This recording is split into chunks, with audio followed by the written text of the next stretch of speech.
నమస్తే, welcome to Srikalahasti updates. ఈరోజు అయితే మనం మన కాళహస్తిలో బాగా ట్రెండ్ అవుతున్నటువంటి బాలగణేష్ దగ్గర అయితే ఉన్నాం. మన సన్నిధి స్ట్రీట్లో అయితే ఉంటుంది. మన పెద్ద గాలి గోపురం బ్యాక్ సైడ్ అయితే వినాయకుడు ఉన్నారు.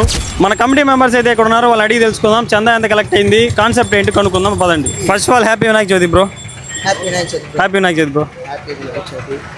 బ్రో, కాన్సెప్ట్ ఏంటి అసలు బాలగణేష్ పెట్టడానికి మీకు ఫస్ట్ ఆఫ్ ఆల్ ఐడియా ఎలా వచ్చింది బ్రో? మేము మా టీం అంతా కలిసి లాస్ట్ ఇయర్ డిసైడ్ చేసుకున్నాం బాల వినాయకుడు టీం పెట్టాలని. అదే విధంగా నాయుడుపేటలో ఈ సంవత్సరం బాల వినాయకుడు చేయించి ఇదే టీం మేము ఇక్కడ సెట్ చేసాం. బ్రో, టోటల్ చందా ఎంత కలెక్ట్ అయింది? మీరు ఎన్ని సంవత్సరాల నుంచి పెడుతున్నారు బ్రో? మేమైతే సుమారుగా ఒక 7 సంవత్సరాల నుంచి స్టార్ట్ చేసాము. ఈ ఇయర్ అయితే చందా ఒక 1 lakh దాకా అయింది. ఈసారి మాకు బొమ్మ ప్రైజే 60,000 దాకా అయింది. ట్రాన్స్పోర్ట్ అంతా ఒక 10 పెట్టుకున్నాం. మొత్తం బొమ్మకే 70,000 ఖర్చు పెట్టాము. కానీ మాదంతా ఒకటే, ఈ సంవత్సరం బాల వినాయకుని పెట్టాలనుకున్నాం, పెట్టాం. పాటు వినాయకుడిని పెట్టబోతున్నారు. అసలు ఏ కాన్సెప్ట్స్ అయితే అనుకున్నారు? డైలీ ఏం జరుగుతుంది బ్రో? మేమైతే ఈ సంవత్సరం 11 days అనుకున్నాము. నెక్స్ట్ సాటర్డే మనది ఈవినింగ్ నిమజ్జనం స్టార్ట్ అవుతుంది.